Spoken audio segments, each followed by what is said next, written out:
Get up. Dad. Get off her. Hey, what are you doing? No, what are you doing? Taking you home. You're never gonna see this man ever again. Let go of me!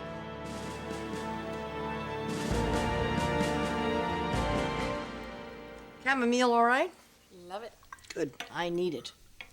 Trouble sleeping? Oh, yes, with everything that's going on. Well, you should try knitting. Knitting? Yeah, it's not as trendy as yoga, but it has the same effect.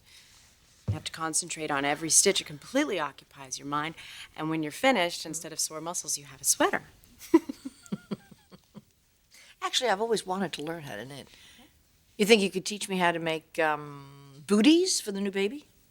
Sure. Who would have imagined it? Hey, Eric is not the only creative person in this group.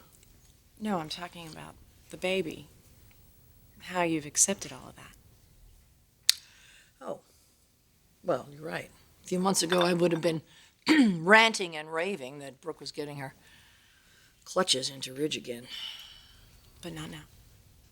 He loves her. I love him. Almost losing him was a real wake-up call. Yes, I promised myself that I would never let anyone come between us again.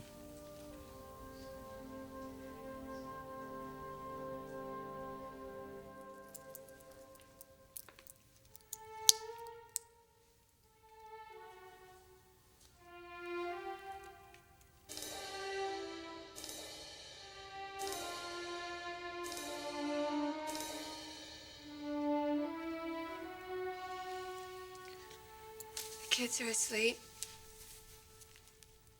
Did you talk to Catherine? She said she'll watch them until we get home. You sure you want to do this tonight? I mean, Sally can be on the way over there right now. And I want your mother to hear this from me. God knows what Sally's gonna make it sound like. Brooke, I know you didn't cheat on me. Let's just hope your mother sees it that way. You know, we don't have to justify ourselves to anyone. I know. I don't expect your mom to forgive me the way you have. But if I do this right, then maybe it won't set us back too far. Her acceptance is really important to you, isn't it? Yes, it means the world to me. And I don't want to lose it. The look on her face and her disappointment. I really need to tell her the truth. Well, you're not going to do it alone. I'll be right beside you.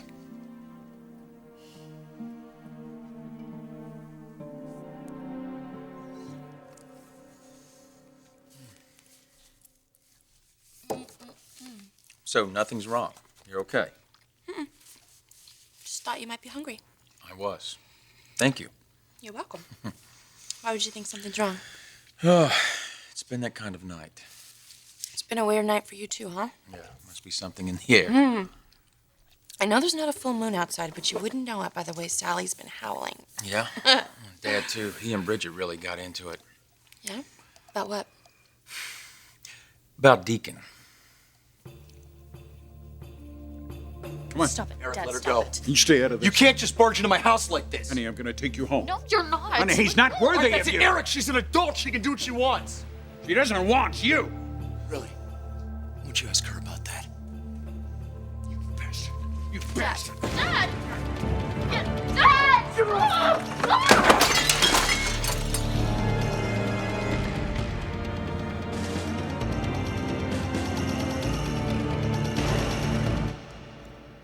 I don't know. What do you think? You're a natural. I wouldn't go that Gosh, far. what's this? Oh, the baby won't know. Oh, hi. Hey there, Mother. What a nice surprise. Emmy. Well, I'm so happy that you both came over.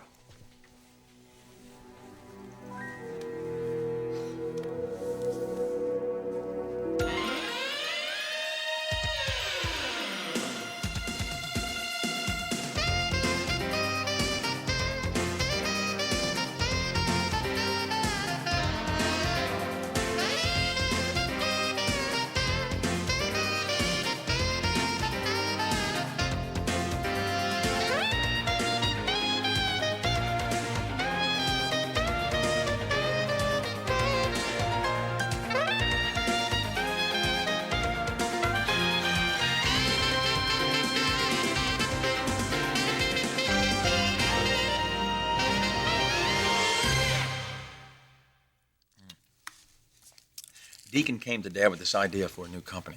Oh, yeah, with Sally. She's really excited about it. Yeah? Well, it's not going to happen. At least not with the help of my father. I didn't know he was involved. Dad made Deacon an offer. If he gave us a little Eric's 2% of Forrester, then Dad would help fund his company. Sounds like a good trade. Except it wasn't. It was a trick. And Bridget found out about it. Oh, Yeah. and when you say trick, you mean... He just wanted the stock back. He's not going to give Deacon a damn thing. Wow. I'm sure Bridget didn't like that, huh? No, not at all. And that worries the hell out of me, Darla.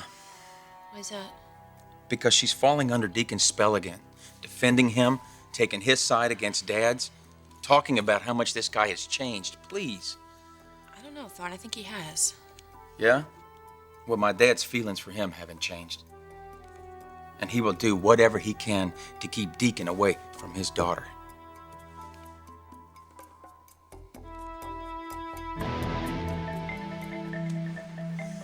A gun? You have a gun? After what happened to Macy, you're damn right I got one for protection. In a house with a child? It was in a locked drawer. You attacked me. Eric, it's legal. It's registered. This is the man you've been defending? Dad, you're not being fair right now. Honey, I'm telling you, he's dangerous. I've been telling you, and you don't believe me. Because I'm not. Not to her. Not to anyone. Hell, not even to you, Eric. Well, I didn't mean to interrupt the sewing circle here. We're knitting. Knitting. Oh, okay, really. Yes, knitting, and Samantha's teaching me. What are you making? I'm making a baby blanket. Well, she thought booties would be a little too ambitious for a beginner. Probably right, but still great. Thank you. I'd hold the thanks until we see how it turns out. Well, it's the thought that counts. You're supporting us, and that means a lot. Which is actually why we're here. There's something that I have to tell you.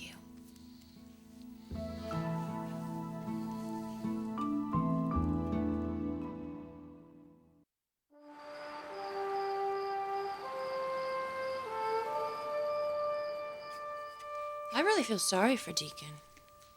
Yeah, well, he should have known better than to get involved with Bridget again.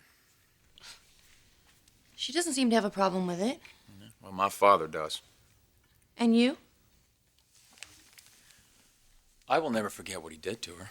Oh, come on. What about all the great things he's done for Sally lately? You know, trying to start up this company. She's back to her old self again, Thorne. She's on fire. She's ready to take on the world. And he did that for her. Yes, he did. It's not a bad move for him either. Yeah, if Eric hadn't have tricked him. You know, you say that Deacon hasn't changed, but the truth is he's trying. Only nobody will let him. So we're holding him back. Well, you've already made up your mind about him, that he's a bad guy. Nobody will give him the chance to be anything else. You know something, Thorne? I know what that's like. It's frustrating as hell. The kind of guy Deacon is, he's not going to put up with it, you know? Just hope Eric doesn't push him too far.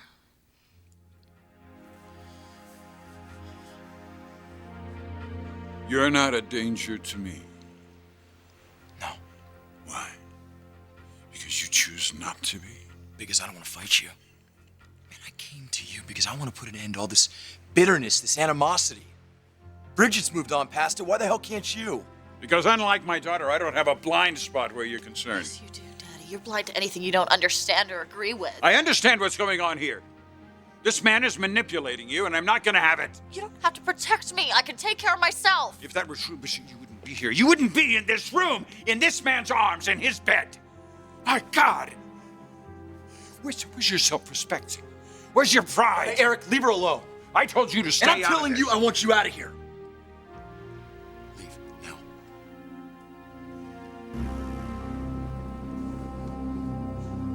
Well, Stephanie, I think Poochie and I are going to say goodnight. Thank you, Samantha. Thanks for the knitting lesson. To be continued? Yeah. Okay.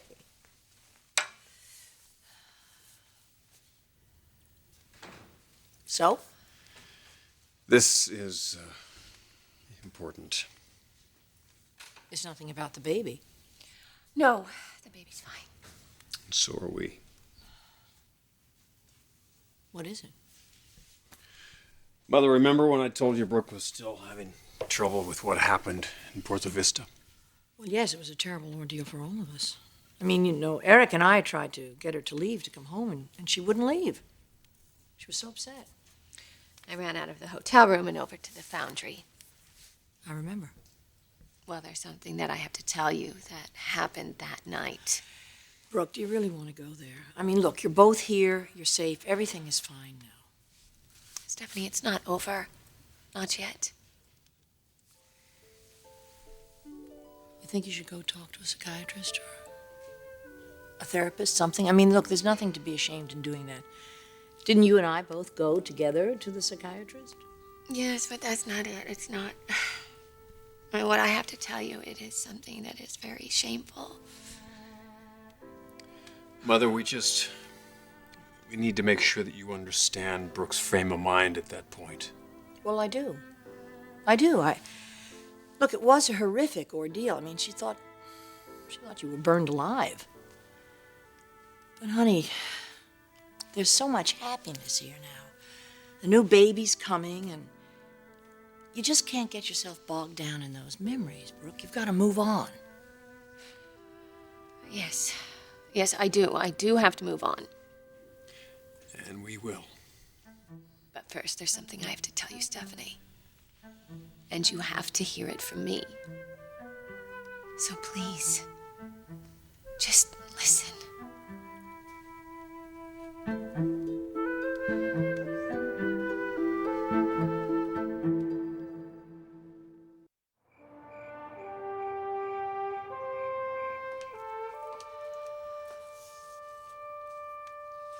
You know I went to the foundry that night. And you know Nick found me there. Well, he came to the room and he told us that he knew where you were. But you don't know what happened when he found me.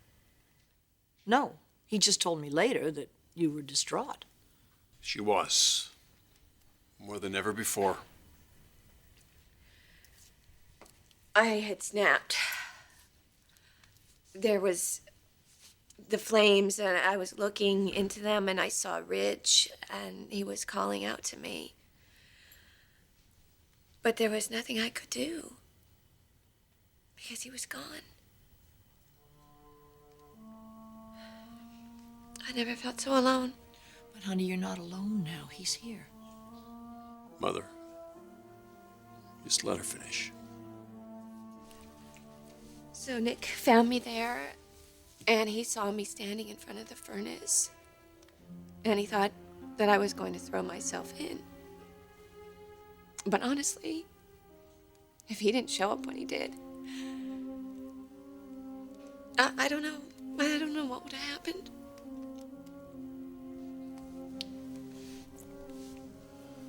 Sweetheart, go on. So Nick just pulled me away, and I just couldn't breathe. And I felt like my chest was really heavy, and Well, you're probably having an anxiety attack. yes. I mean, nothing made sense to me at all. Everything that I dreamed about and everything that I wanted in life, it was gone. And I had nothing to hold on to. And Nick was there. So we reached out to each other. Of course you did. Something happened that night. Something that never should have happened. It was a terrible, terrible mistake.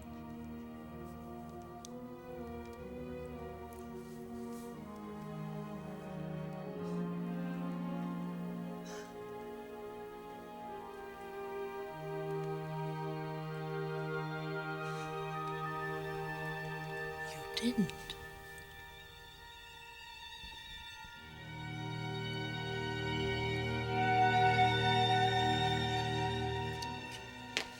I don't want to argue about Deacon. I don't either. I was just wondering, Well, when you said you knew how Deacon felt, what did you mean? It's not important. It is to me.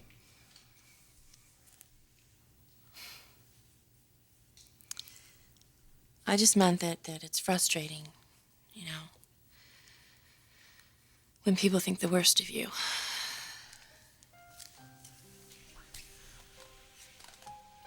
Darla, people don't think the worst of you. I got pregnant, Thorne.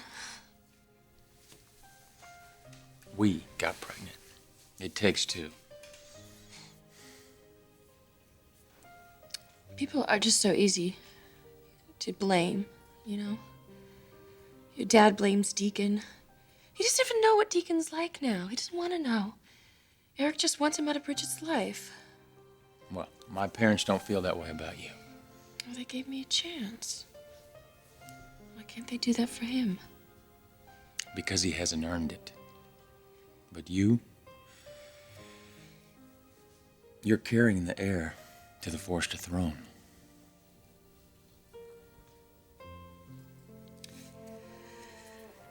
Yeah, well, your heir is getting really fussy here.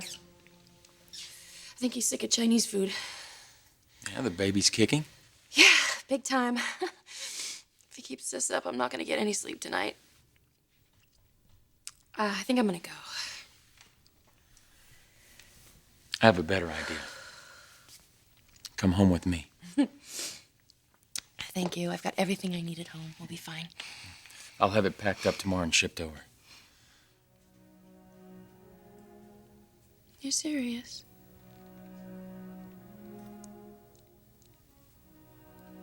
To your house? To our house.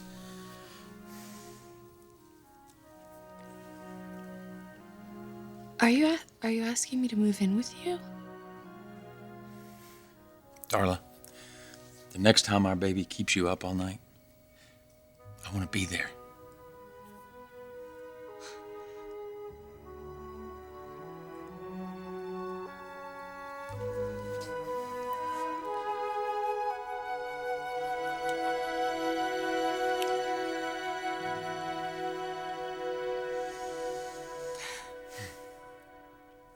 Honey, Deacon is not your friend.